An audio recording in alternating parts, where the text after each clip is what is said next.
Ça alors. Elle est raide celle-là. Je me suis endormi dans ma loge. Le spectacle est terminé depuis depuis longtemps. Bon, tout le monde est parti. Et moi, tranquille, assis sur ma chaise. Dans les bras de Morphée. Ah, bravo, espèce de vieux crouton, hein. Vieux sac à schnapps.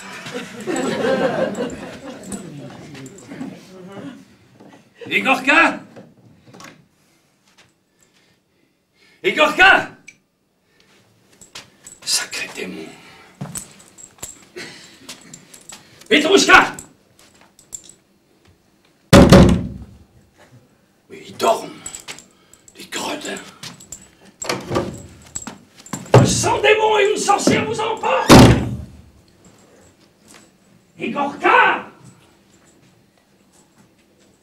Petrouchka! T'en entends rien, même pas d'écho.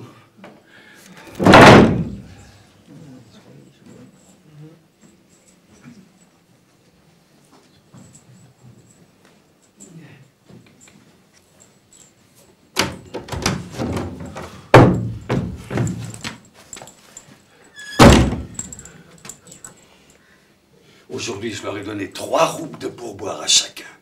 Résultat, ils ont filé. Et maintenant,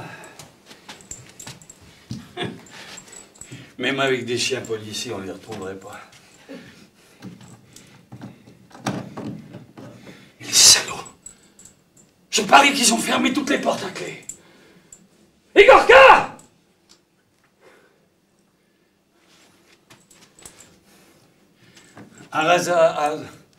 Arrosez-les de bienfaits, ils vous laissent tomber aussi sec.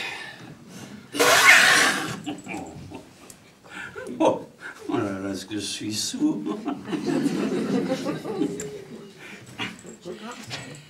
Qu'est-ce que j'ai descendu? Le succès, Vassili. Mes admirateurs ont pris ma loge d'assaut à chaque entracte, alors voilà. Bière, pinard, vodka. Voilà. J'ai la tête comme un compteur à gaz. La bouche pleine de langue. Un goût infect. Oh, c'est dégueulasse.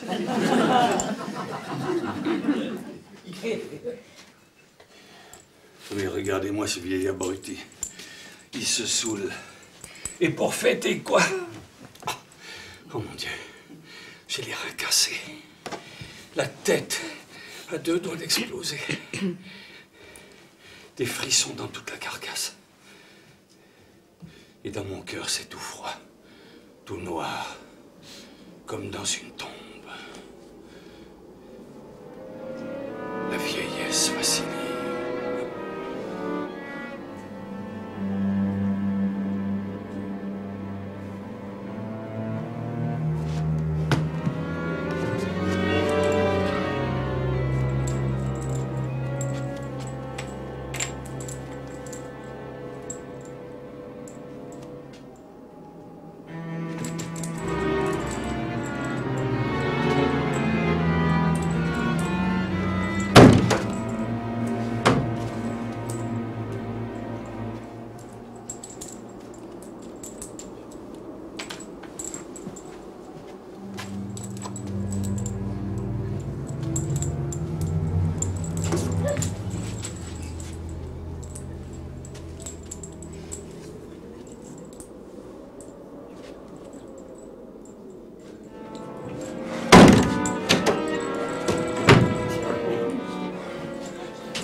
vieillesse, Vassili. Rester ici toute la nuit. Oh mon Dieu.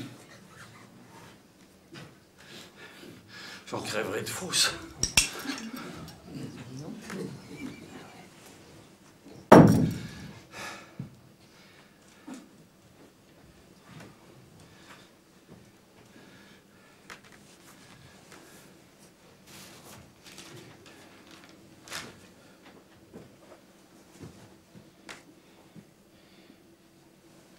Qu'est-ce que la peine de mort?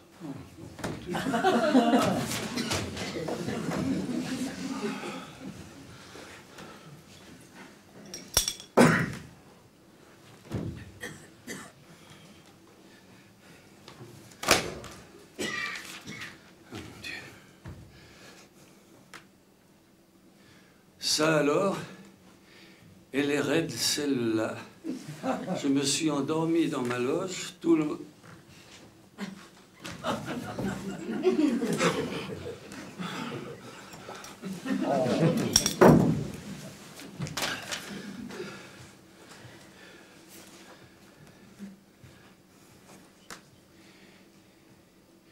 Qu'est-ce que la peine de mort?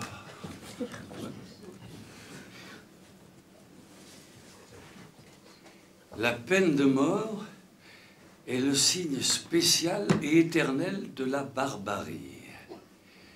Partout où la peine de mort est prodiguée, la barbarie domine. Partout où la peine de mort est rare, la civilisation règne. Ce sont là des faits incontestables. L'adoucissement de la pénalité est un grand et sérieux progrès. Le XVIIIe siècle, c'est là une partie de la gloire de ses écrivains. Le XVIIIe siècle a aboli la torture. Le XIXe siècle abolira la peine de mort.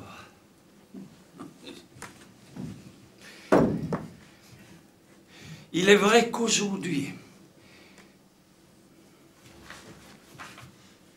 Victor Hugo, discours à l'Assemblée nationale, 1849. Il est vrai qu'aujourd'hui, on nous a fait la grâce de nous le dire au sein même de l'Assemblée nationale, aujourd'hui, on traduirait en justice l'athée Voltaire, l'immoral Molière, l'obscène La Fontaine, le démagogue Jean-Jacques Rousseau. Voilà ce qu'on pense, voilà ce qu'on avoue, voilà où on est. Messieurs des anciens partis, vous ne jugez pas votre temps et votre pays avec une vue juste, bienveillante et saine. Vous n'êtes pas de ce siècle, tout est là. Vous n'êtes pas de ce siècle, vous n'êtes plus de ce monde. Vous êtes morts!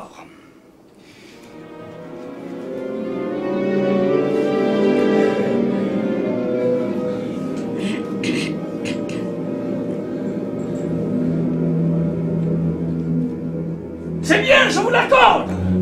Mais puisque vous êtes morts, ne revenez pas! Laissez tranquilles les vivants!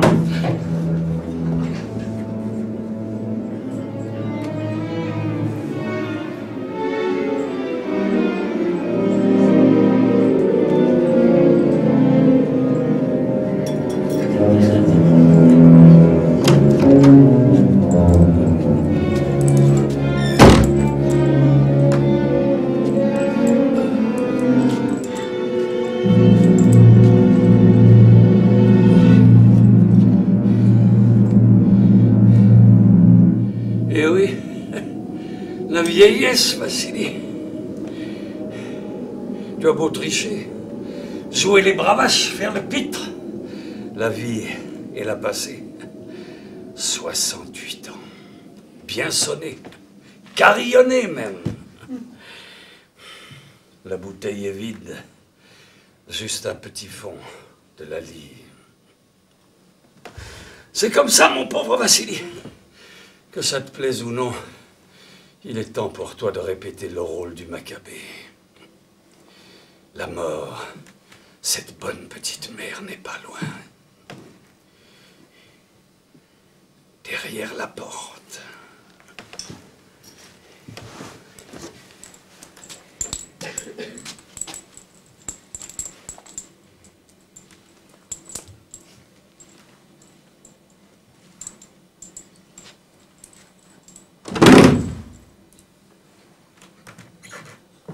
Il y a 45 ans que je me voue au théâtre. Et c'est la première fois que j'en vois un de nuit. Oui, oui, la première fois. Ah, elle est bonne celle-là. Le nom de Dieu. Aïe, on n'y voit rien.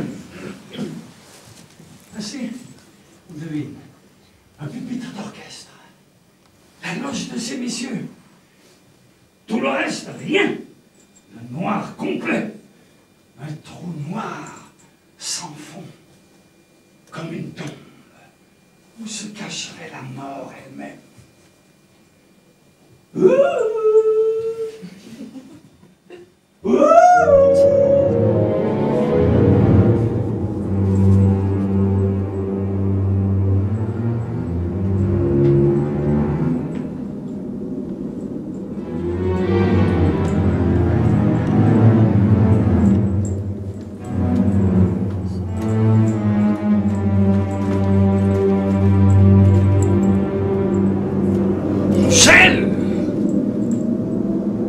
La salle, un courant d'air froid, comme d'une cheminée. L'endroit idéal pour évoquer les esprits. J'en ai la chair de poule. Oh!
Mais puisque vous êtes morts, ne revenez pas!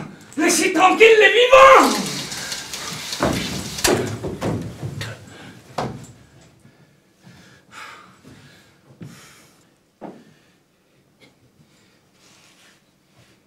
Nous savons bien que les philosophes et les poètes sont des songes creux. À qui en veulent-ils? Vraiment? Ils prétendent abolir la peine de mort. Ils disent que la peine de mort est un deuil pour l'humanité. Un deuil. Qu'ils aillent donc un peu voir la foule rire autour de l'échafaud. Qu'ils rentrent donc dans la réalité. Où ils affirment le deuil, nous constatons le rire. Ces gens-là sont dans les nuages. Ils crient à la sauvagerie et à la barbarie parce qu'on pend un homme et qu'on coupe une tête de temps en temps. Voilà des rêveurs. Plus de peine de mort, y pense-t-on? Peut-on rien imaginer de plus extravagant? Quoi? Plus d'échafaud. Et en même temps plus de guerre. Ne plus tuer personne. Je vous demande un peu si cela a du bon sens. Qui nous délivrera des philosophes? Quand aura-t-on fini des systèmes, des théories, des impossibilités, des folies? Folie au nom de quoi, je vous prie? Au nom du progrès. Mot vide. Au nom de l'idéal. Mot sonore. Plus de bourreaux. Mais où en serions-nous? Une société qui n'aurait pas la mort pour code. Quelle chimère! La vie, quelle utopie! Qu'est-ce que tous ces faiseurs de réformes? Des poètes. Gardons-nous des poètes. Il ferait beau voir une société menée et une civilisation conduite par Sophocle, Isaïe, Job, Pythagore, Pindare, Plaute, Lucrèce, Virgile, Juvénal, Dante, Cervantes, Shakespeare, Corneille, Molière et Voltaire. Mais ce serait à se tenir les côtes. Tous les gens sérieux éclateraient de rire. Et de plus, ce serait le chaos. Et pourtant... Igorka! Petrouchka, où êtes-vous, démon?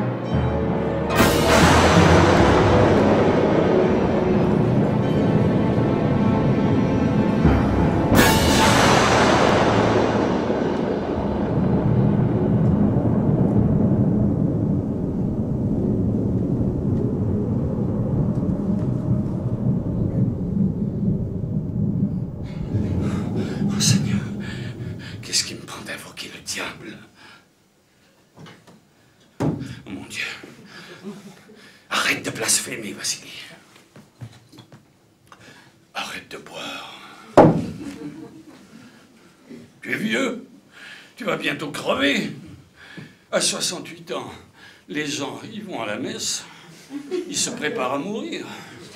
Et toi, des mots peu chrétiens, une gueule d'ivrogne, ce costume de pitre, à gerber. Je vais aller me rhabiller. Promis juré, Vassili, dès demain, plus une goutte d'alcool.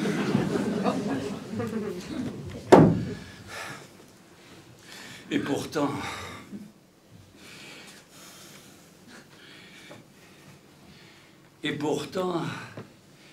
en Espagne, l'Inquisition a été la loi. Eh bien, il faut bien le dire, on a manqué de respect à l'Inquisition. En France, la torture a été la loi. Eh bien, il faut bien vous le dire encore, on a manqué de respect à la torture. Le poing coupé a été la loi. J'ai manqué de respect au couperet. Le fer rouge a été la loi. On a manqué de respect au fer rouge. La guillotine est la loi. Eh bien, soit, j'en conviens. On manque de respect à la guillotine. Et savez-vous pourquoi? Je vais vous le dire.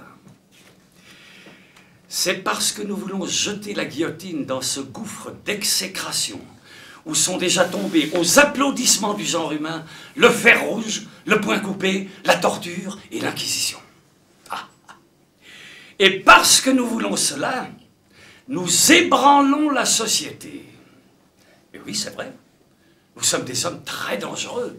Nous voulons supprimer la guillotine. C'est monstrueux. Je croyais que la guillotine, puisqu'il faut l'appeler par son nom, avait commencé à se rendre justice à elle-même, qu'elle se sentait réprouvée et qu'elle en prenait son parti. Elle avait renoncé à la place de grève, au plein soleil, à la foule. Elle ne se faisait plus crier dans les rues. Elle ne se faisait plus annoncer comme un spectacle.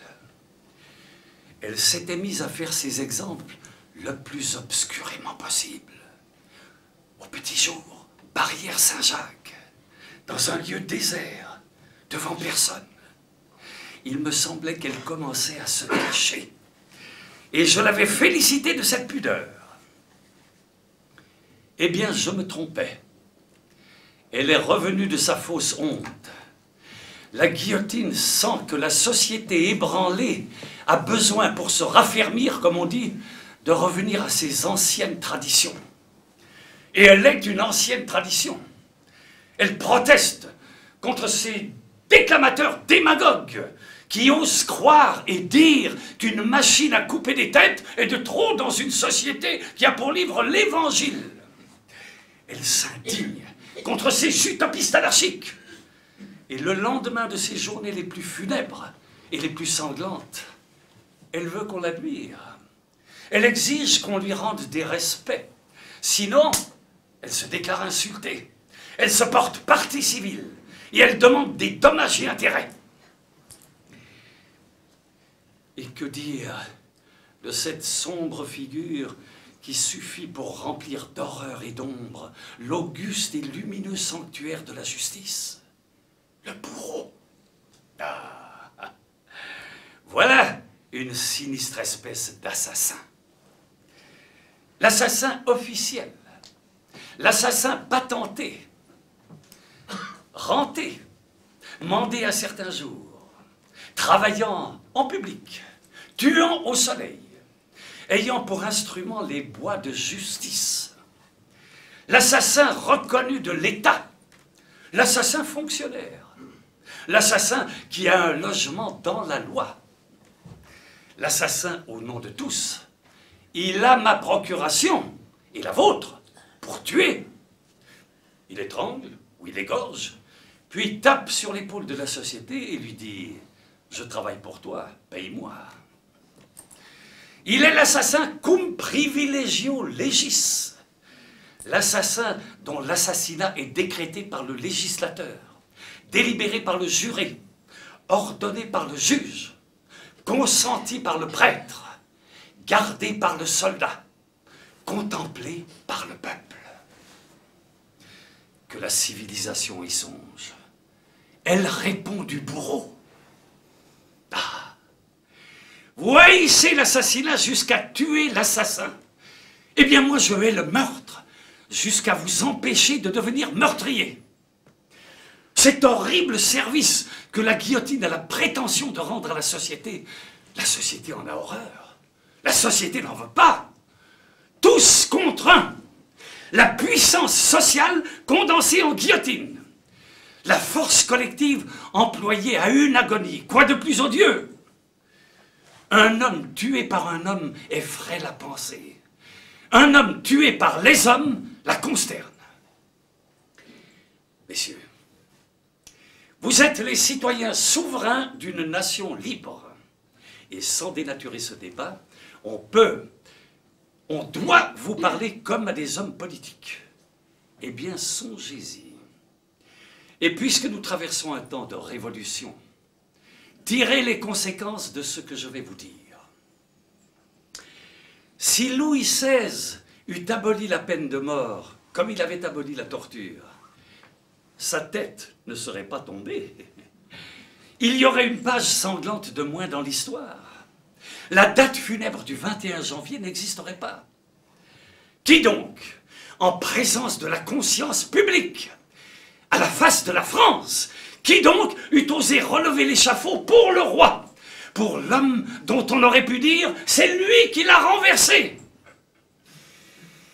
Les partisans de la peine de mort ont beau faire, et vous voyez que nous ne confondons pas la société avec eux. Les partisans de la peine de mort ont beau faire, ils n'innocenteront pas la vieille loi du talion, œil pour œil, dent pour dent. Ils ne laveront pas ces textes hideux sur lesquels ruisselle depuis tant de siècles le sang des têtes coupées. Comment? Une loi serait funeste. Elle donnerait à la foule des spectacles immoraux, dangereux, dégradants, féroces. Elle tendrait à rendre le peuple cruel. À de certains jours, elle aurait des effets horribles. Et les effets horribles de cette loi, il serait interdit de les signaler. Mais c'est bien. Alors c'est bien. Fermons la chambre. Fermons les écoles. Il n'y a plus de progrès possible. Appelons-nous le Mogol ou le Tibet. Nous ne sommes plus un pays civilisé.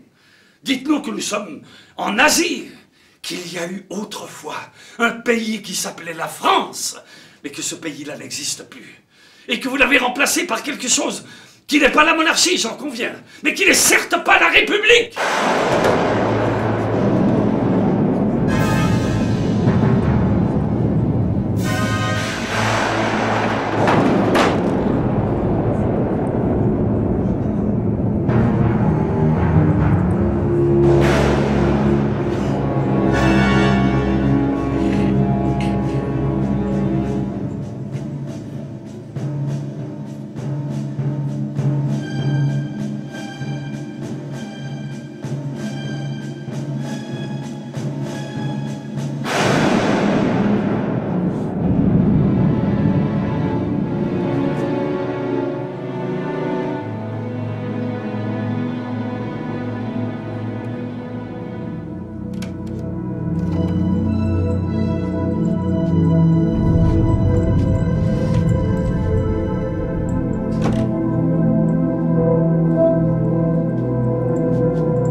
Tout à l'heure, je parlais de la torture abolie.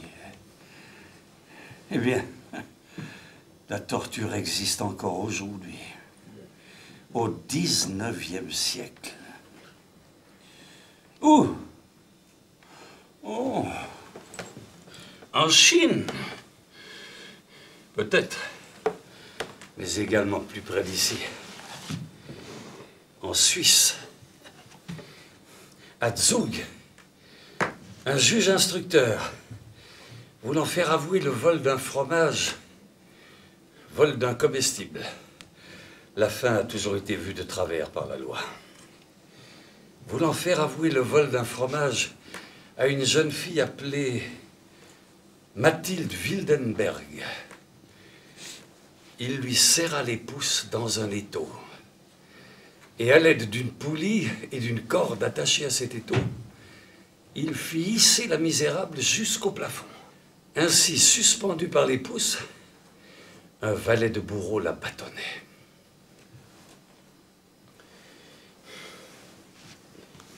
À Paris, un jour d'été, j'avais 16 ans. Je passais sur la place du palais de justice. Il y avait là foule autour d'un poteau. Je m'approchai. À ce poteau était lié, carcan autour du cou, écriteau sur la tête, une créature humaine, une jeune femme ou une jeune fille. Un réchaud plein de charbon ardent était devant elle, à ses pieds. Un fer à manche de bois, plongé dans la braise, y rougissait. La foule semblait contente. Cette femme était coupable de ce que la jurisprudence appelle vol domestique et la métaphore banale danse de l'anse du panier. Tout à coup, comme midi sonnait, un homme monta sur l'échafaud sans être vu d'elle. J'avais remarqué que la robe de bure de la femme avait par derrière une fente rattachée par des cordons. L'homme dénoua rapidement les cordons, écarta la camisole, découvrit jusqu'à la ceinture le dos de la femme, saisit le fer dans le réchaud et l'appliqua en appuyant profondément sur l'épaule nue. Le fer et le poing du bourreau disparurent dans une fumée blanche. J'ai encore dans l'oreille, après plus de 40 ans, et j'aurai toujours dans l'âme l'horrible cri de la suppliciée. Pour moi, c'était une voleuse. Ce fut une martyre. Je sortis de là déterminé, j'avais 16 ans, déterminé à combattre à jamais les mauvaises actions de la loi. De ces mauvaises actions, la peine de mort est la pire. L'autre jour, une servante, Sarah Thomas, une jeune fille de 17 ans, fut exécutée à Bristol pour avoir, dans un moment de colère, tué d'un coup de bûche sa maîtresse, qui la battait. La condamnée ne voulait pas mourir. Il fallut 7 hommes pour la traîner jusqu'au gibet. On la pendit de force. Au moment où le bourreau lui passait le nœud coulant, il lui demanda si elle avait quelque chose à faire dire à son père.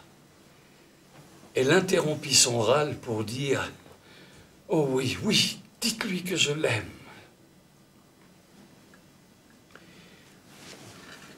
Messieurs les députés chrétiens, ce que vous appelez un martyr, je l'appelle n'importe quoi. Et ce que vous appelez une justice, je l'appelle un assassinat. Mais levez-vous donc, catholiques, prêtres, évêques, hommes de la religion qui siégez dans cette assemblée. Qu'est-ce que vous faites sur vos bancs? Montez à cette tribune. Venez, avec l'autorité de vos saintes croyances, avec l'autorité de vos saintes traditions, venez dire à ces inspirateurs de mesures cruelles, à ces applaudisseurs de lois barbares, dites-leur que ce qu'ils font est mauvais, que ce qu'ils font est détestable. que ce qu'ils font est impie, rappelez-leur que c'est une loi de mansuétude que le Christ est venu apporter au monde, et non une loi de cruauté. Oui, je le déclare, ce reste des pénalités sauvages, cette vieille et inintelligente loi du talion, cette loi du sang pour le sang, je l'ai combattue toute ma vie. Toute ma vie, messieurs. Et tant qu'il me restera un souffle dans la poitrine, je la combattrai de tous mes efforts comme écrivain, de tous mes actes et de tous mes votes comme législateur. Je le déclare devant le Christ, cette victime de la peine de mort qui est là, qui nous regarde et qui nous entend. Je le jure, devant ce gibet où il y a 2000 ans, pour l'éternel enseignement des générations, la loi humaine a cloué la loi divine. Vous écrivez, en tête du préambule de votre Constitution, en présence de Dieu. Et vous commenceriez par lui dérober à ce Dieu ce droit qui n'appartient qu'à lui, le droit de vie et de mort. Messieurs, il y a 3 choses qui sont à Dieu et qui n'appartiennent pas à l'homme. L'irrévocable, l'irréparable, l'indissoluble. Malheur à l'homme s'il les introduit dans ses lois. Tôt ou tard, elles font plier les sociétés sous leur poids.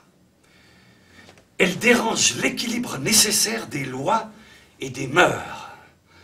Elles ôtent à la justice humaine ses proportions.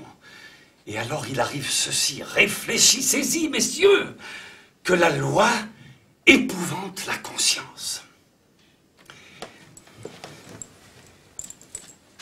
Messieurs, je suis monté à cette tribune pour vous dire un seul mot. Un mot décisif selon moi. Ce mot, le voici. Après la révolution de 1848, le peuple eut une grande pensée. Le lendemain du jour où il avait brûlé le trône, il voulut brûler l'échafaud. Ceux qui agissaient alors sur son esprit ne furent pas, je le regrette profondément, à la hauteur de son grand cœur. On l'empêcha d'exécuter cette idée sublime. Eh bien, dans le premier article de la Constitution que vous votez, vous venez de consacrer la première pensée du peuple. Vous avez renversé le trône. Maintenant, consacrez l'autre. Renversez l'échafaud. Je vote l'abolition pure, simple et définitive de la peine de mort.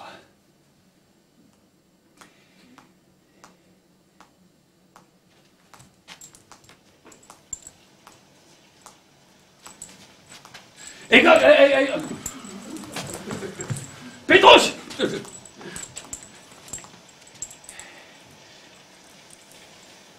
Au nom de Dieu.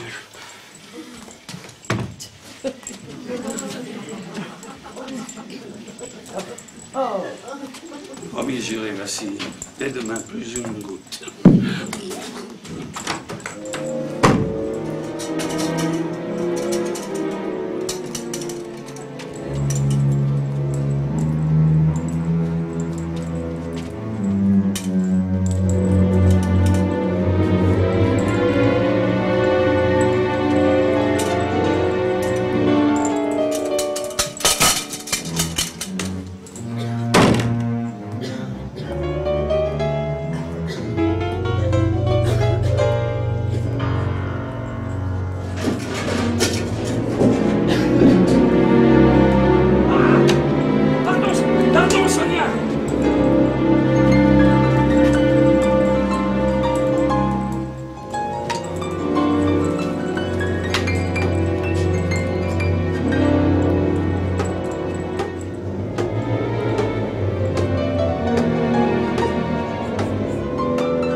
religieuse. Elle couche dans les loges. Chut. Pas un mot à Alexei Forovitch, notre directeur. Elle n'a pas d'autre travail.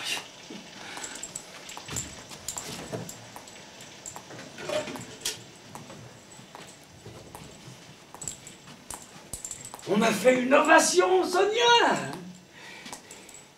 16 rappels. 3 germes de fleurs. Et des tas d'autres choses. Une ovation debout. Mais personne pour réveiller le vieil ivrogne qui s'est endormi dans sa loge et pour le ramener chez lui. Je suis vieux, Sonia. 68 ans. Ne me laisse pas, Sonia. J'ai peur.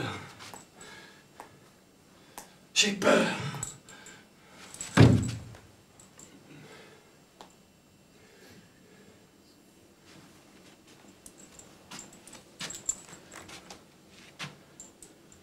Non, Sonia! Je ne veux pas rentrer chez moi!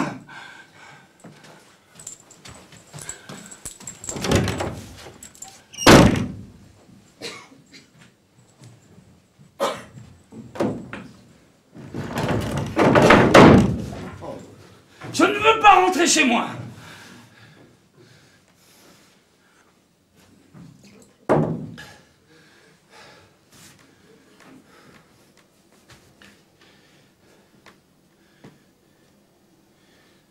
Je suis vieux, usé, au bord de la mort, je ne veux pas encore. Promis, juré, Vassilité, demain plus une goutte d'eau. Plus une goutte d'eau.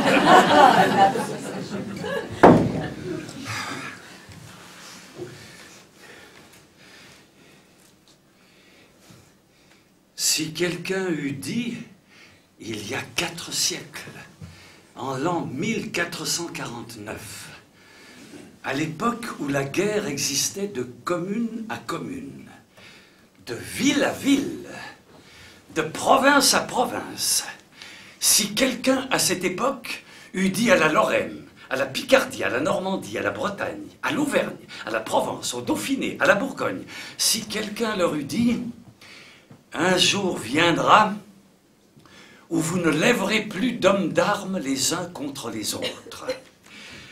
Un jour viendra où l'on ne dira plus « Les Normands ont attaqué les Picards, les Lorrains ont repoussé les Bourguignons !» Vous aurez bien encore des différends à régler, des intérêts à débattre, des contestations à résoudre, mais savez-vous ce que vous mettrez à la place des gens de pied et de cheval, des canons, des lances, des piques, des épées?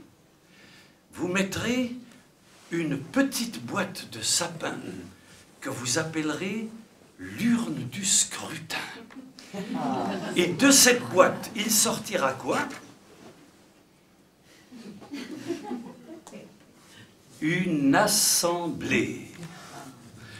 Une assemblée en laquelle vous vous sentirez tous vivre. Une assemblée qui sera comme votre âme à tous.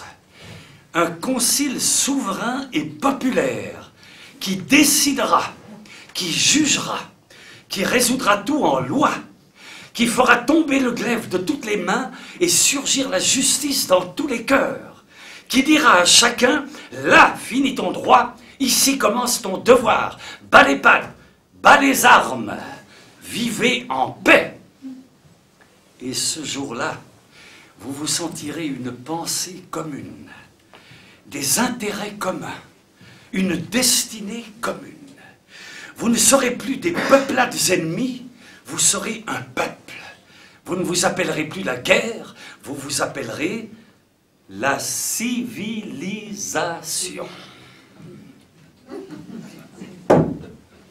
Si quelqu'un eût dit cela il y a 4 siècles, tous les hommes positifs, tous les gens sérieux, tous les grands politiques d'alors se fussent écriés « Oh, le songeur, le rêve creux, comme cet homme connaît peu l'humanité, que voilà une étrange folie et une absurde chimère. » Messieurs, le temps a marché. 4 siècles se sont écoulés. Et cette chimère, c'est la réalité.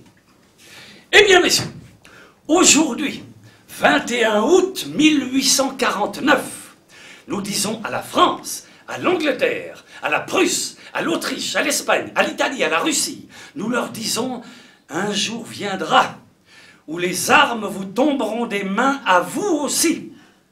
Un jour viendra où vous, France, vous, Russie, vous, Italie, vous toutes nations du continent, sans perdre vos qualités distinctes et votre glorieuse individualité, vous vous fondrez étroitement dans une unité supérieure et vous constituerez la fraternité européenne. Absolument comme la Normandie, la Bretagne, la Bourgogne, l'Alsace, la Lorraine, toutes nos provinces se sont fondues dans la France. Un jour viendra où les boulets et les bombes seront remplacés par les votes, par le suffrage universel des peuples, par le vénérable arbitrage d'un grand Sénat souverain qui sera à l'Europe ce que l'Assemblée législative est à la France. Un jour viendra où l'on verra ces deux groupes immenses, les États-Unis d'Amérique, les États-Unis d'Europe, placés en face l'un de l'autre, se tendant les mains par-dessus les mers, échangeant leurs produits, leur commerce, leur industrie, leurs arts, leur génie, défrichant le globe, colonisant les déserts, améliorant la création sous l'œil du Créateur et combinant ensemble, pour le bien-être de tous, ces deux forces immenses, la fraternité des hommes et la puissance de Dieu.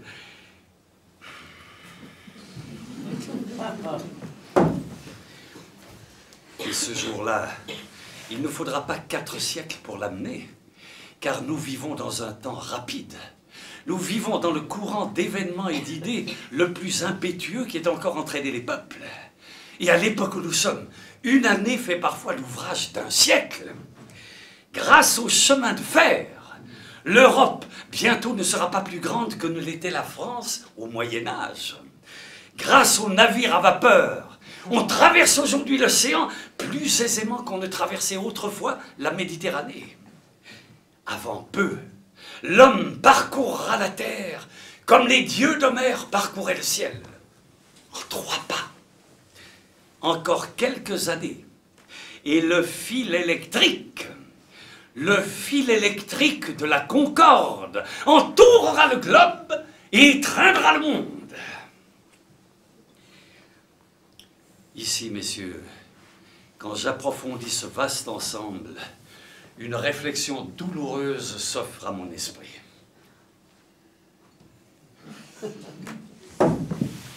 Il résulte des statistiques et des budgets comparés que les nations européennes dépensent tous les ans pour l'entretien de leurs armées une somme qui s'élève à 3 milliards. Ajoutez-y encore le produit perdu des journées de travail de plus de 2 millions d'hommes, les plus sains, les plus vigoureux, les plus jeunes, l'élite des populations. Produit que vous ne pouvez pas évaluer à moins d'1 milliard. Et vous arrivez à ceci, que les armées permanentes coûtent annuellement à l'Europe 4 milliards. 1849. Messieurs, la paix vient de durer 32 ans. Et en 32 ans, la somme monstrueuse de 128 milliards a été dépensée pendant la paix pour la guerre. Et maintenant, ces 128 milliards, si follement et si vainement dépensés par la défiance, faites-les dépenser par la confiance. Ces 128 milliards donnés à la guerre, donnez-les à la paix. Donnez-les au travail, à l'intelligence, au commerce, à l'industrie, aux arts, au génie. Et représentez-vous le résultat. La richesse jaillirait de toutes parts, de toutes les veines du globe, et la misère s'évanouirait. Et savez-vous ce qui s'évanouirait avec la misère? Les révolutions. Voyez, messieurs, dans quel aveuglement la préoccupation de la guerre jette les nations et les gouvernants. Chose digne de méditation. Ce sont nos précautions contre la guerre qui ont amené les révolutions. On a aggravé ainsi la misère, qui était le péril réel. On s'est fortifié contre un danger chimérique. On a tourné ses regards du côté où n'était pas le point noir. On a vu les guerres qui ne venaient pas, et l'on n'a pas vu les révolutions qui arrivaient. Ne désespérons pas pourtant, messieurs. Au contraire, espérons plus que jamais. C'est une prodigieuse et admirable époque, après tout. Et le 19e siècle sera, disons-le hautement, la plus grande page de l'histoire. Tous les progrès s'y révèlent et s'y manifestent à la fois, les uns amenant les autres. L'ère des révolutions se ferme, l'ère des améliorations commence. Le perfectionnement des peuples quitte la forme violente pour prendre la forme paisible. Désormais, le but de la politique grande, de la politique vraie, le voici. Faire prononcer par la justice le dernier mot que l'ancien monde faisait prononcer par la force. Dans notre vieille Europe, l'Angleterre a fait le premier pas. Et par son exemple séculaire, elle a dit au peuple « You're free !» Vous êtes libre. La France a fait le deuxième pas et elle a dit au peuple « Vous êtes souverain !» Maintenant, faisons le troisième pas. Et tous ensemble, France, Angleterre, Belgique, Russie, Europe, Amérique, disons au peuple « Vous êtes frères !»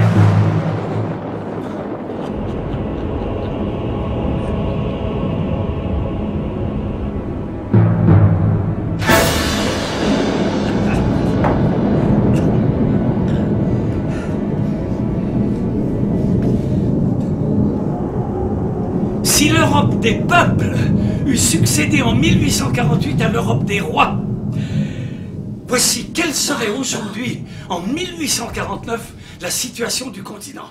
En résumé, on verrait ceci. Plus de frontières, plus de douanes, plus d'octroi. Le libre-échange, flux et reflux gigantesques de numéraires et de denrées. Industrie et commerce vintuplés. Bonification annuelle pour la richesse du continent, au moins 10 milliards. Ajoutez-y encore les 4 milliards de la suppression des armées. Plus 2 milliards au moins gagnés par l'abolition des fonctions parasites sur tout le continent, y compris la fonction de roi. Cela fait tous les ans un levier de 16 milliards pour soulever les questions économiques.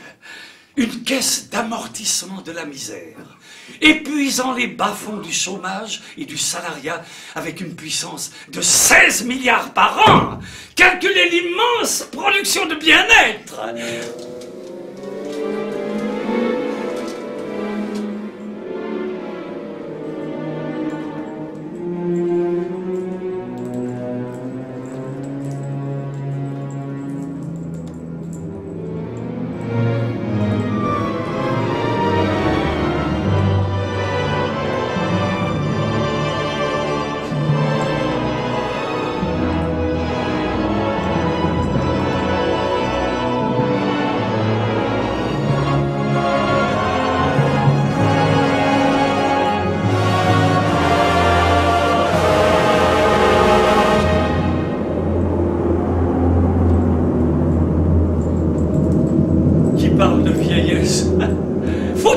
Bêtise!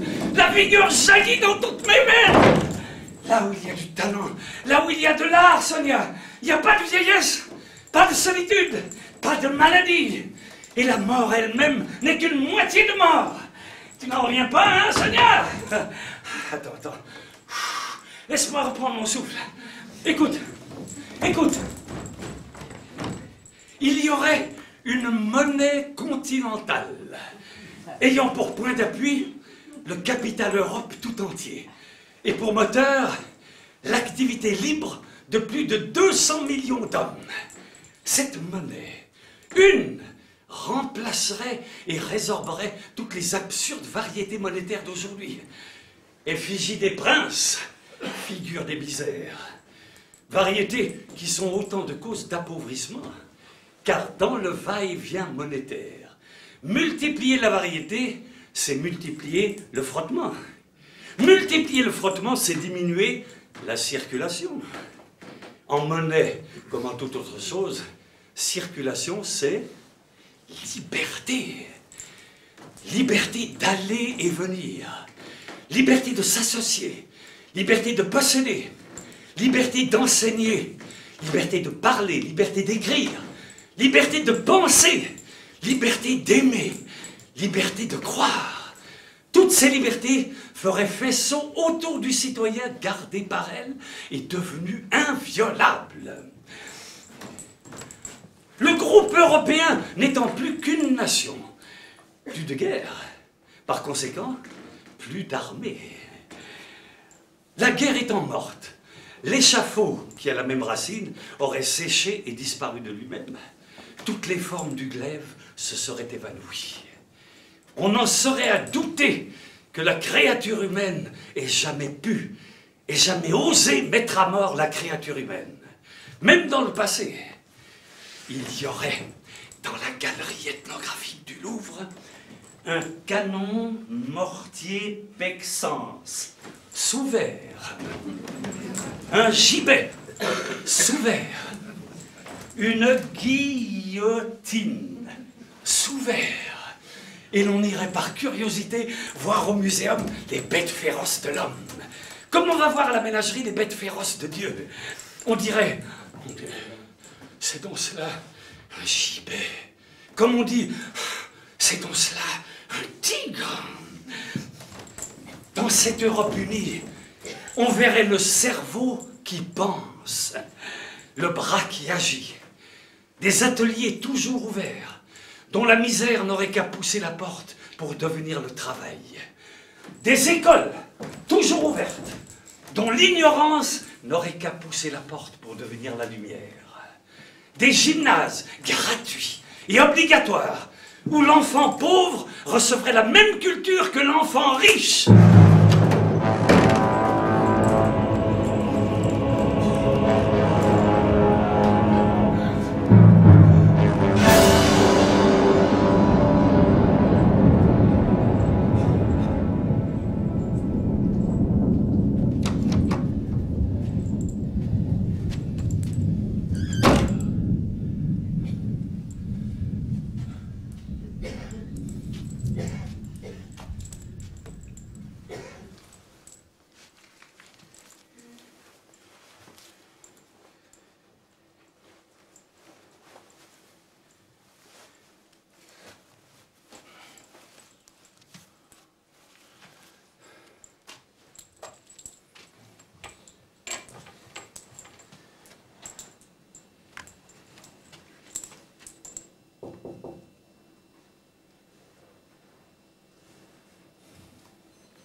Sonia, je ne veux pas rentrer chez moi. Je ne veux pas y aller. Je suis seul là-bas. J'ai pas de famille, pas de bobonne, pas d'enfant. Seul, comme le vent dans la plaine. Je mourrai et personne ne me fera dire une messe. J'ai peur tout seul. J'ai peur. Personne pour me réchauffer, me câliner, me mettre au lit quand je suis sous. Mais personne ne veut de toi, Vassili. Qui a besoin de moi? Personne ne m'aime, personne n'a besoin de moi. Le public, il est parti. Il roupille. Il a oublié son bouffon. Non, personne ne m'aime. J'ai pas de femme, pas d'enfant. Faut-il le regretter? Sonia! Sonia! Joue-moi encore un peu, tu veux? En souvenir de mon vieux temps. Écoute, écoute bien! Il y aurait des scrutins où la femme voterait comme l'homme. Tu n'en reviens pas, hein, Sonia? Le vieux monde du passé trouve la femme bonne pour les responsabilités civiles, commerciales, pénales. Il trouve la femme bonne pour la prison, pour Clichy, pour le bagne, pour le cachot, pour l'échafaud. Nous, nous trouvons la femme bonne pour la dignité et pour la liberté. Il trouve la femme bonne pour l'esclavage et pour la mort. Nous la trouvons bonne pour la vie. Il admet la femme comme personne publique pour la souffrance et pour la peine. Nous l'admettons comme personne publique pour le droit. Nous ne disons pas « âme de première qualité l'homme, âme de deuxième qualité la femme ». Nous proclamons la femme notre égale, avec le respect de plus.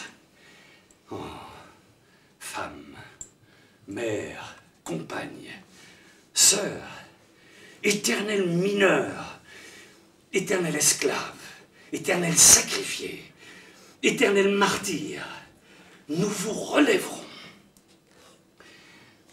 De tout ceci, le vieux monde nous raille, je le sais. Le droit de la femme proclamé par nous est le sujet principal de sa gaieté. Oui, oh, c'est surtout avec ça, les femmes, que vous nous faites rire. Et vous, c'est surtout avec ça, les femmes, que vous nous faites pleurer. La mauvaise littérature fait la mauvaise politique. Nous protestons au nom de la langue française. Nous protestons au nom de la tribune française. Portez tout cela au théâtre, allez à la Porte Saint-Martin, monsieur Victor Hugo. Vous savez mon nom, à ce qu'il paraît. Et moi, je ne connais pas le vôtre. Comment vous appelez-vous? Bourbousson. C'est plus que je ne l'espérais. Voilà, citoyens, si la Révolution eût triomphé, si la République fût restée debout, voilà le spectacle que nous eût donné aujourd'hui, en 1849, l'Europe des peuples.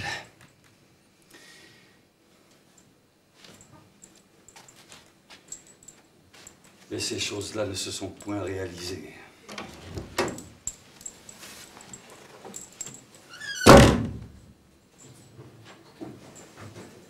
Et au lieu de cela, que voyons-nous?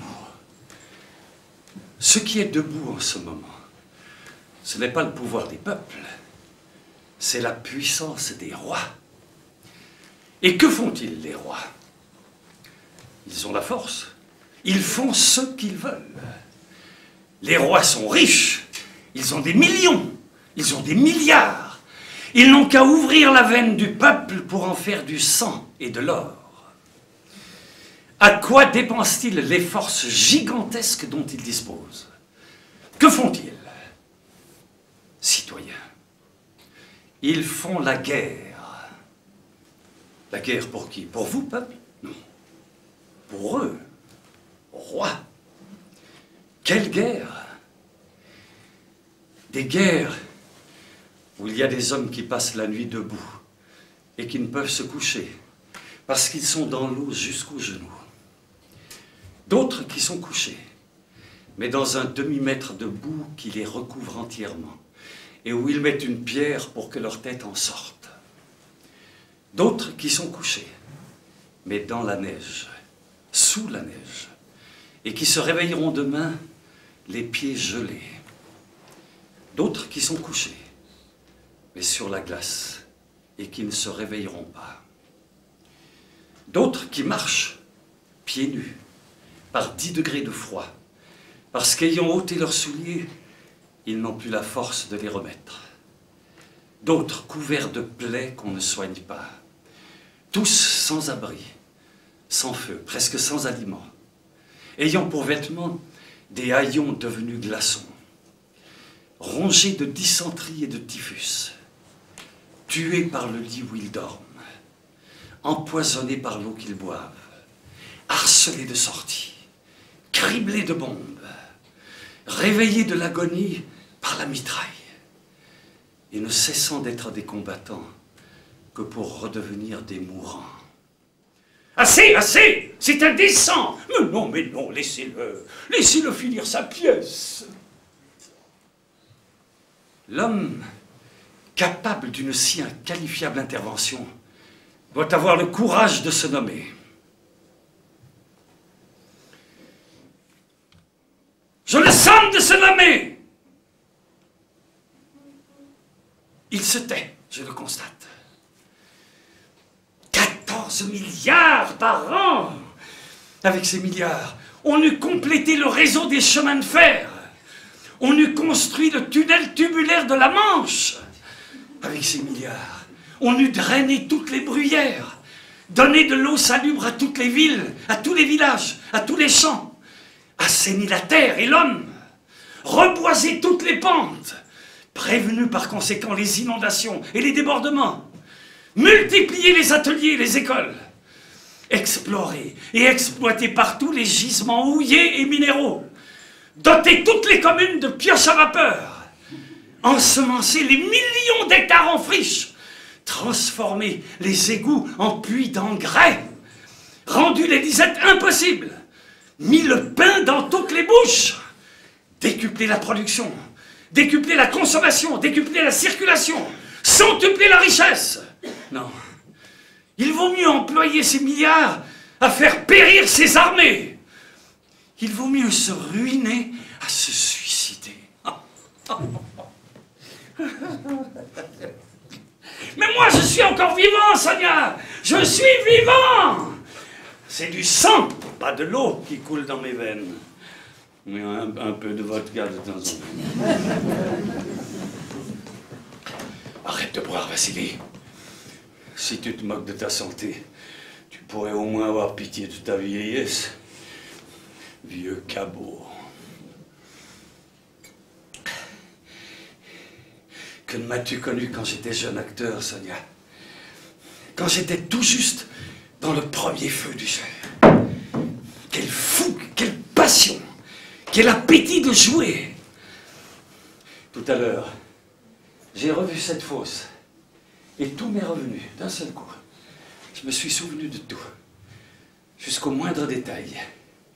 L'enthousiasme de ma jeunesse, le feu, la passion, l'amour, les femmes. Ah oui, Sonia, les femmes. Un jour, je me souviens, il y en a une qui est tombée amoureuse de moi, pour mon art. J'avais aperçu quelquefois, avec sa mère, savourant son chocolat au café Pouchkine.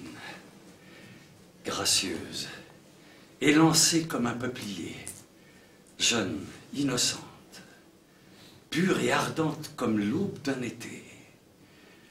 Aucune nuit n'aurait pu résister à la lumière de ses yeux, à son merveilleux sourire. Les vagues de la mer se brisent contre les rochers, mais contre les vagues de sa chevelure se seraient brisés des rocs, des banquises, des montagnes de neige. Un jour, je me souviens, j'étais là, devant elle, comme maintenant devant vous. Elle me regarde. Et ses yeux, Sonia, ses yeux, jamais je ne les oublierai, même dans la tombe. Caresse, velours, profondeur. Ce jour-là, je me souviens, je jouais une scène monologue de Tchekhov, destinée à un acteur comique. Un truc écrit entre deux portes, une broutille théâtrale, disait-il. Je ne me souviens pas du titre. Il aurait pu l'appeler La Vache à lait. Elle rapportait à Tchekhov 100 fois plus que n'importe quel de ses sublimes romans. Ah, public.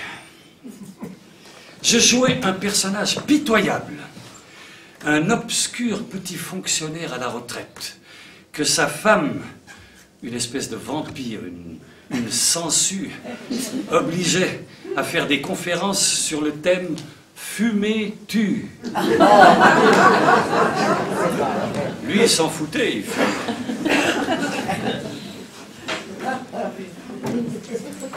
Ma femme veut que je fasse une conférence sur les méfaits du tabac. Alors va pour la conférence. Moi, ça m'est bien égal. Je fume. Je n'avais pas du tout le cœur à jouer. Mais à la vue de cette fille, le petit fonctionnaire s'est senti pousser des ailes. Enivré, fou de joie, je me précipite à ses genoux et je la supplie de m'accorder le bonheur. Et elle, tu sais ce qu'elle me répond, Sonia? renoncer au théâtre. Renoncer au théâtre. Tu comprends? Elle pouvait aimer un acteur, mais devenir sa femme, jamais. Je n'avais plus du tout le cœur à jouer. J'ai joué, mais sans âme. Je jouais et je sentais mes yeux se dessiller. J'ai compris alors que l'art sacré n'existe pas, que tout ça n'est que délire et duperie, que j'étais un esclave, un jouet pour oisif, un bouffon, un pitre. Bon, je l'ai compris alors, le public. Depuis, je ne crois plus ni aux applaudissements, ni aux fleurs, ni à la folle admiration. Oui, il m'applaudit, le public. Il achète pour 1 rouble ma photographie. Mais il ne s'abaisserait jamais jusqu'à me laisser épouser sa fille ou sa sœur.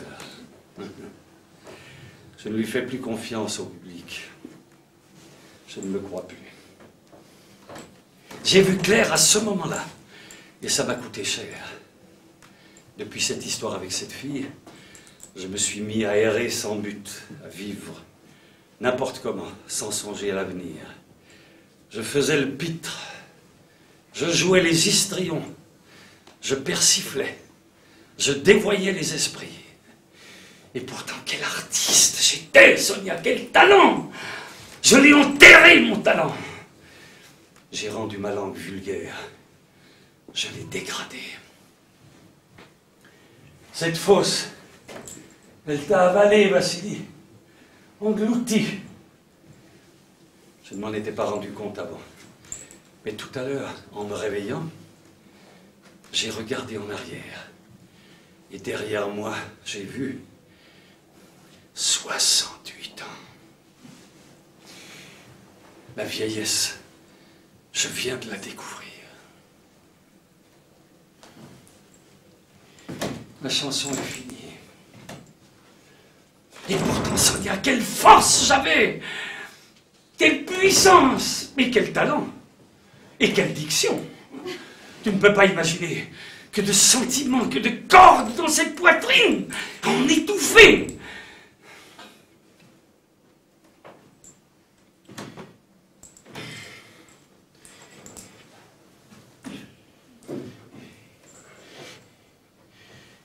Fini ma chanson.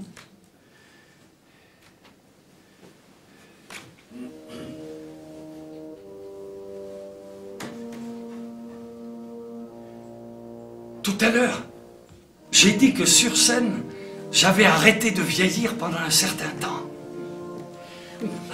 Ça a été dur. C'est comme quand on dit qu'on arrête de fumer, quand personne ne m'observe. J'ai envie de prendre un petit coup de vieux. Mais je me retiens. Peut-être que le temps que l'on passe sur scène n'est pas compté.